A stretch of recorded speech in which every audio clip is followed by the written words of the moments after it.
The major problem that our meter tech and meter department has on performing maintenance to meter pits is the depth of the meter.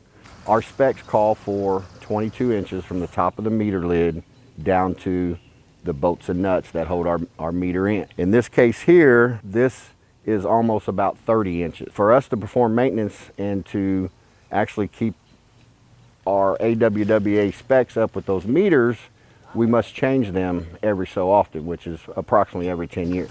First thing that you or the plumber would do is to remove the collar, which fits on the meter pit itself.